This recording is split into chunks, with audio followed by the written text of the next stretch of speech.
Hello beautiful soul! Welcome back to my channel. This is May Ame from Japan, Kabayan. Aries, this reading is for you. Update ko lang po kayo sa mga gusto po magpa-personal reading. Nag-update po ako dyan sa baba. Pakicheck na lang if you like, no? This is a general reading. Iba ang general at iba ang personal reading. Kunin mo lang sa'yo at itapon ang hindi sa'yo. Maaring vice versa tayo. Maaring nangyayari, or mangyayari pa lang. Use your own intuition, lawakan natin ang ating isipan. Ang dami yung energy sa mundong ito. Kung hindi naman ito magre-resonate sa inyo, at hindi nangyari, hindi nyo to energy. Sana yun ay maintindihan nyo. Okay, we have the tupat Maring related ito sa iyo. Yan, ang mga number na to, no? 9, 22, 25, 28. Oh, okay. Okay. Okay, Aries. May isang sitwasyon ako nakikita na maaring may mga kasiyahan sa iba, no? May mga kasiyahan or maybe nandito yung pagbibigay mo o makaka-receive ka. Ikaw ang bibigay or makaka-receive ka ng isang papuri or you want to give love sa isang tao, sa isang sitwasyon, maaring sa karelasyon mo, maaring sa anak mo, kung sino man yan, no? Yan, you will receive or you will give, ha? Ang nakikita ko dito. And then also, kasi there's a romance and love ako nakikita. Sa iba sa inyo, ha? Iba ito makaka-receive ka daw ng gift or ikaw magbibigay ng gift. Ganyan. Or may tutulungan ka. Anak, wag ka nga. Kulit ng anak ko. May mga joy and happiness sa iba. Kasi alam mo, ang nakikita ko kasi sa'yo, kasi magkatabi siya. Ibig sabihin, may isang sitwasyon sa buhay mo na gusto mong maging masaya. Pero, hindi mo alam paano at saan. Parang you have a tupat, no? Ako nakikita sa'yo. Yun. Parang you want to commit dun sa sitwasyon na yun, or vice versa. Ako nakikita. Kasi parang hindi yung promises. No? Parang you want to take it action sa isang bagay na gusto mong mangako na maging maayos yung bagay na yon. Sa nakita ko to kasi this is the ring. It means it promises. Yan. Diba? Parang hindi siya sa bilog siya. Parang gusto na ng pagkakaisa. Pero hindi ko nakikita dito na maybe ikaw or vice versa, maaring someone want ng forgiveness. Ako nakikita dito. Or someone want to give a love. Ganyan, ako nakikita. Pero, kasi gusto niya ng commitment. Pero, handito sa tupat ito, ikaw, no? Kumbaga, hindi mo alam paano, saan, anong gagawin ko. Parang handun yung, may purpose ka. You have a purpose to commit. No? Kasi yung nasa isip mo. Dito. Parang handun yung sitwasyon na iniisip mo yung bagay na yun. Sa iba naman sa inyo, maybe you will receive information or communication. Sabi ko una bibisaya ako. Or ikaw ang kokonek, ha? Ikaw ang kokonek or may makaka-receive ka ng communication or information with someone. Ano ba to? Pandahin pupuno anak ko. Yun. Ang iba naman sa inyo is may taong mataas ang ego, may taong because of the ego, ang nakikita ko dito. Kasi kung titingnan ko to, parang ang di siya dahil sa ego niya, kailangan niya ayusin ito. Or kailangan niyang malusutan itong sitwasyon na to. Hindi ko alam kung ikaw pero ikaw to sa nakikita ko. Maaring sa trabaho mo, maaring relationship when it comes to your coworkers, sa karelasyon mo, sa mga malalapit sa puso mo, maaring sa business partner mo yan, sa iba, ganyan, sa nakita ko dito. Naaring isa sa inyo is mataas ang ego, ganyan. O kaya you want to fix this situation kasi because of the ego. Pero hindi mo alam paano. Ganyan. When it comes naman sa ego, hindi ko nakikitang it's a bad. No? Siguro kasi may gusto kang panindigan. Diba? Kasi siguro may gusto kang ayusin. Diba? Hindi siguro sa lahat ng bagay is bad yung ego, no, sa nakita ko. Sa akin hindi. Siguro depende sa sitwasyon sa nakita ko dito. And then, sa nakikita ko rin dito na magkakaroon sa inyo ng parang ikaw or vice versa, may tao makikipag-dealing or makikipag-ayos ito. Dealing or ayos or partnership ito, no? Or someone want to commit. Pero, handun yung pagdadalawang isip sa nakita ko dito. Sa iba dito, this is a contract. A kontrata. Sa iba dito is a kontrata. No? Pero, kung wala ito, okay sana eh. No? Kung wala ito, okay sana. Sana makapili ka, no? Sana makapili ka yung tamang daan na gusto mong mangyari in your life. Sa nakita ko ito. Kasi hindi yung pagdadalawang isip sa iba't ibang aspeto ng buhay mo. Sa nakita ko dito. Kumbaga, may isang bagay ka pa rin na gusto mong gawin sa buhay mo na hindi ka pa talaga totally sigurado doon sa bagay na yun. Kasi dalawa pa yung path na nasa sayo. Hindi pa totally sure yun sa nakita ko dito. Ganyan. May bagay ka o sitwasyon ka na gusto mong gawin ha. Ganyan. Maybe you are dealing to Leo, Libra, Capricorn, Libra. This is you, Aries. Ingat ka, no? Kasi maaaring ikaw is maaaring may mga sitwasyon. O kasi nakita ko ito, may paninindigan. Parang may gusto kang panindigan. May mga iisipin ka raw. O, sa iba dito ha, maaaring may mga iisipin kayo, a memory in the past, a memory na painful, a memory na iisipin mo na medyo makakaramdam ka ng painful doon, gano'n. Sa iba naman sa inyo is mag-ingat kayo kasi there's a danger, ikaw or vice versa, no? Maaaring makareceive ka lang na information or communication from someone na ganito, ganun, ganyan, or maaaring ikaw rin ito, no? Ingat pa rin na maaaring kayo is mahiwa, matusok, na matatalim na bagay, masugatan ka, no? Kung there's a danger, danger lang naman to, warning lang naman to, no? May mga biglaan din may mangyayari, may mga accident sa iba naman is may doctor, hospital, or surgery, ako na nakikita dito.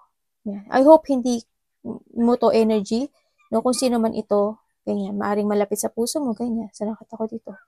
Kung ano daw yung itinanim mo, yun daw ang aanihin mo. Ang sabi niyang card.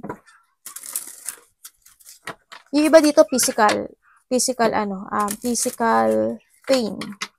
Yan, may mga pain ako nakikita. So, devil, oh! May devil. Ibig sabihin, may isa kang sitwasyon na maaring nakakasama sa'yo. Or, maaring may nakakasama kang bad na tao, o kaya nagkaroon ng isang sitwasyon na hindi naging maganda yung relationship na to.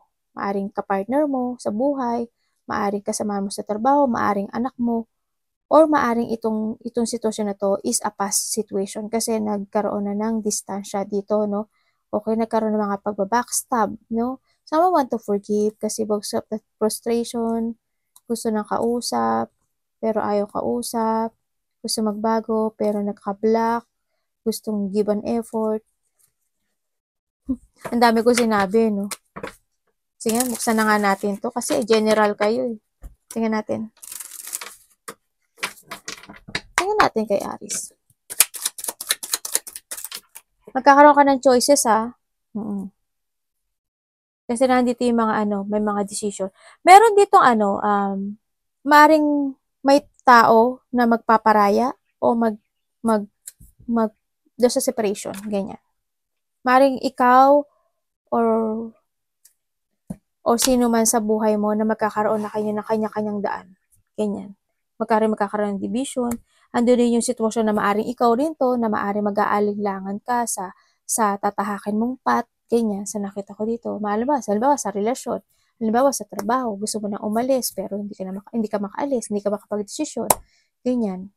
Anything dun sa magkakaroon ng hesitation o pag-aalinlangan sa iba't ibang aspeto ng buhay mo. Kasi magkakaroon ka daw ng choices in life. There's a choices in life. Either a choices in love of the path, choices in love in a relationship kasi magkatabi siya. sabihin relationship path, tsaka destiny path. Destiny, kumbaga, trabaho to, or also, sa iba trabaho, sa iba relationship. Ito nakita ko dito. Ganyan. Nagkakaroon kayo ng choices. No? Yan. Ibig sabihin, iba dito may third party. Kasi nakita ko to eh. No? Pero bakit dalawa yung nasa isip mo? Or vice versa? Kumbaga, nagkakaroon ka talaga ng choices sa buhay. Para kay Aries. Kuha tayong tatlo. Kuhanin mo lang ha, kung sa'yo to, baka vice versa tayo eh. Okay.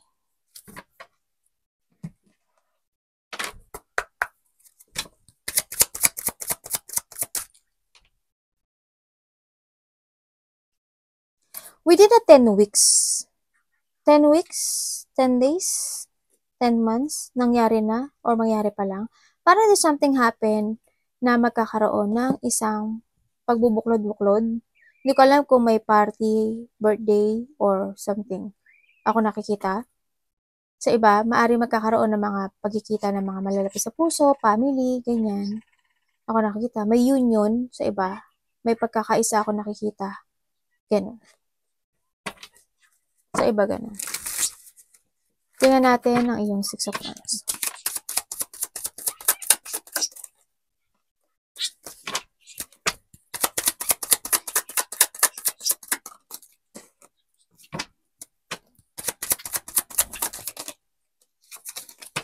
Bakit puro pera nakikita ko sa'yo, Aries?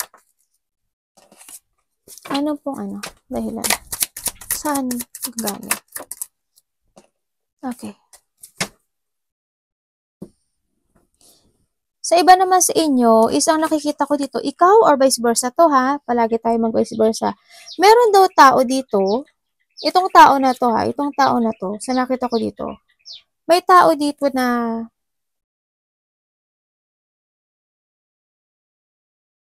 binibigay mo yung suporta mo or vice versa tayo.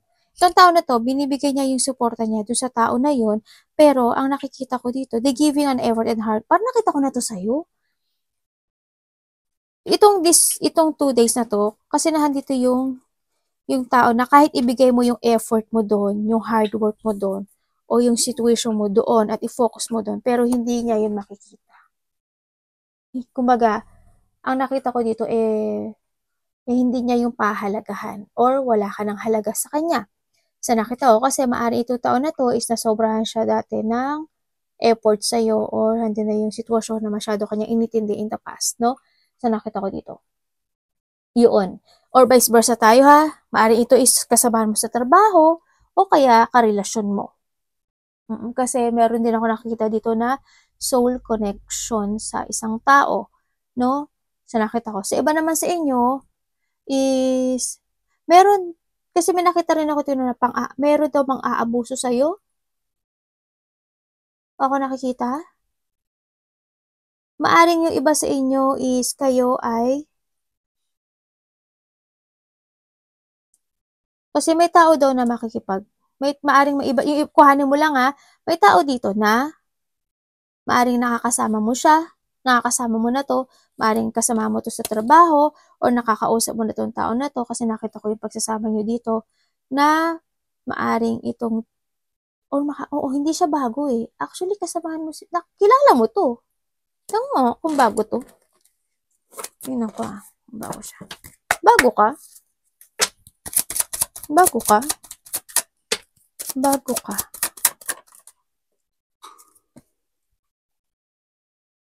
Hindi eh. Ibig sabihin, kilala mo na siya. Halimbawa, kilala mo na to. Halimbawa, itong tao na to is manghiram siya o mangungutang siya sa'yo. Ganyan. Pero hindi kanya babayaran. May pangluloko kasi ako nakikita. May tao dito na abusuduhin niya yung kabaitan mo or vice versa. May tao, either kasama sa trabaho, kapatid, kapamilya. Ito, no? Sa nakita ko. O karelasyon. Sa iba naman dito is meron ditong manggagamit, no? May taong nanggagamit lang siya. Ginagamit niya lang yung tao na yun. Dahil sa in a situation, parang may manggagamit sa'yo or ikaw manggagamit. May panggagamit sa isang tao. Ganyan.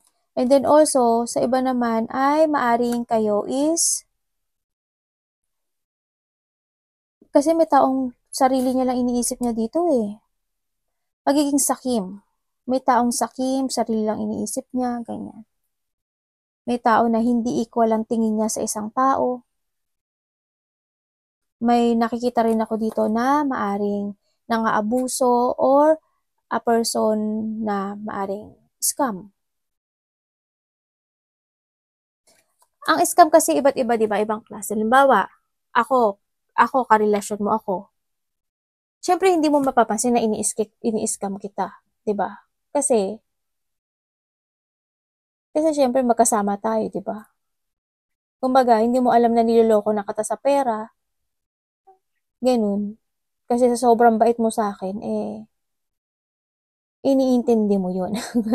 Pero, scam yun, di ba? Kasi wala ka namang feelings eh, di ba? Parang ginagamit lang kita. Ganun. Halimbawa lang yun na, example lang yun. Halimbawa sa trabaho din, ganun, di ba? Dinadaya kita in a way na kasi para sa sarili ko. Kailangan kitang dayain. Di ba? Kumbaga, halimbawa, ginagamit kita kasi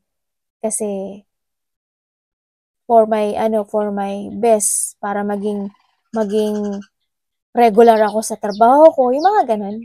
Yun. Iba-ibang klase ng pang-scam. Pang-scam sa pera, pang-scam sa relationship, sa tiwala, yung mga ganyan. Yan. May scam ako nakikita. I hope hindi kayo lahat ito. Yan. May pang-scam ako nakikita. Meron din ako nakikita na mga utang maaaring hindi mabayaran o may mga utang na na nakikita ko na hindi pa nababayaran kasi meron ako nakikita na maaaring may mga debit card. Ako nakikita na baka hindi nyo nababayaran sa nakita ko dito. Yan. Medyo pag-anuhan nyo ng pansin. Or may tao na hindi nakakabayad ng utang. Mag-ingat kayo sa mga sa mga gift, something ganyan kasi baka kayo, maloko kayo. Kung gusto niyo lang naman mag-ingat, pero okay lang. Kung ayaw niyo, hindi pwede yan, anak. Nasa inyo yan. Anak pa, dami-dami.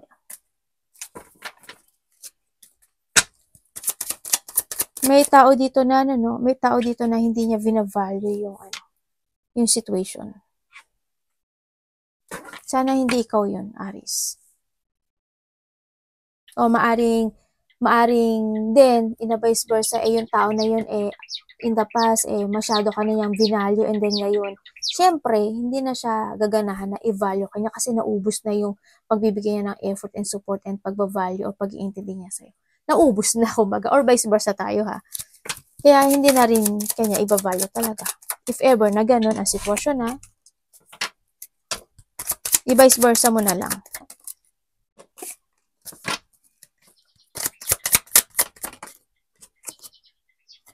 Okay. May nakikita ako dito, Aris, na there's a deep won't happen in your life. Na hindi yung nakakita ko na you're so stagnant, ang sinasabi dito, naguguluhan ka. May mga sitwasyon na uncontrolled situation, pero gusto mo itong maayos, no? Nagkakaroon ng, sa iba siguro there's a conflict happen o mangyayari pa lang. Nagkakaroon ka ng lack of direction, kaya nga nandito si Tupat. Nagkakaroon ka ng lack of direction sa buhay mo, nagkakaroon ng struggle, o nagkakaroon ng pakikibaka sa isang sitwasyon mo sa buhay mo na gusto mong maging maayos. No? Kasi you want to fix something. No? Kaya nakita ko yung pagiging stagnant mo. Nagkakaroon ng medyo, hindi ko alam ikaw or vice versa, may taong may samaan ng loob o may puot na nararamdaman sa iyo. May tao din dito na na ikaw or vice versa, may tao na parang hindi siya interesado. Maaaring hindi siya interesado to fix, ganyan, or hindi siya interesado, o maaaring ikaw hindi ka interesado to end a situation kasi you want to fight pa dito sa bagay na to o sa sitwasyon na ito. Ganyan.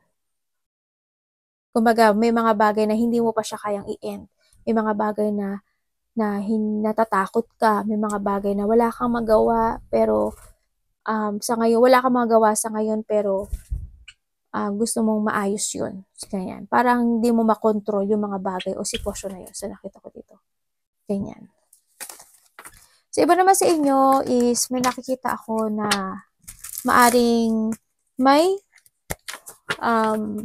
mananakit yung, hindi ko alam kung ikaw o may bata, o hindi ko alam kung ikaw eh. Baka ikaw. Baka kailangan mo na pumunta ng dental clinic or dentist or ipin. Ako nakikita dito.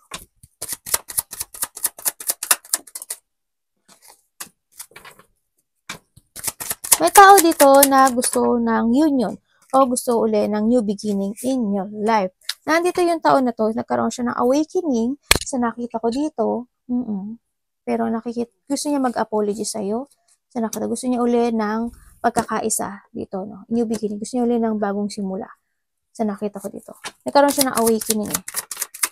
Medyo nagkakaroon to ng chronic stress or nai-stress siya. Burn out itong tao na to. Lakas ng ring ng tenga ko. Andito rin yung sitwasyon na gusto niya magkaroon ng pagkakaisa. Itong taon na to. Yan, gusto niya mag-apology, gusto niya kausapin. Or ikaw, to ha, sa nakita ko dito. Andito rin yung sitwasyon na nagkakaroon ng exhaustion at mayroon ako nakikita na tao na na-anxiety o there's a chaos situation. May mga sitwasyon na hindi mo kayang i-accept, no? Sa nakikita ko dito. Mag-ingat kayo. Mayroon bang may taong may sakit? May sakit ka ba? Kasi parang feeling ko, parang may taong, nakikita ko dito na may taong may sakit. Or maaring itong tao na to is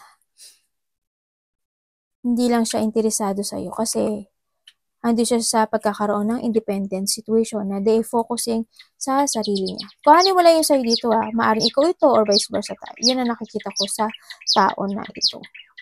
There's a chaos May tao dito na kailangan ng counseling or support sa nakita ko dito. Para magkaroon uli ng bagong simula. Sa nakita ko dito. May taong hindi mapakali. No? Yun. Stagnant, more on stagnant ako nakikita dito. Bakit kaya ako may nakikita dito na na may tao na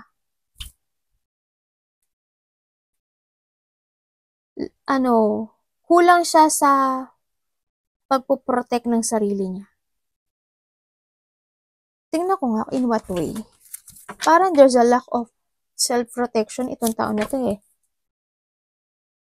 In what way?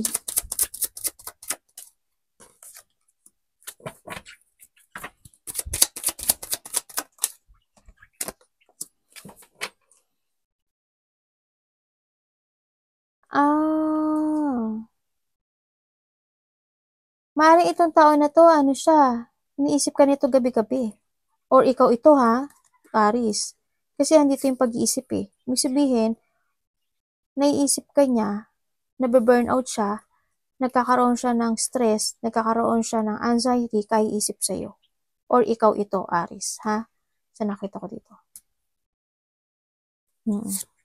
May taong umiiwas, o may taong lumayo. Ako nakikita dito kasi nagkaroon siya ng renewal sa sarili niya. There's a beginning ako nakikita dito. Parang happy siya for being sa kanya. Kung being siya lang. Sa nakita ko. Kasi there's a new horizon happy dito sa tao na to. Kung ikaw ito, it's good kung sino man itong tao na to. Yan. Mong i-vice versa mo. Yan ang nakikita ko dito sa card. Arigatou namaste, God bless.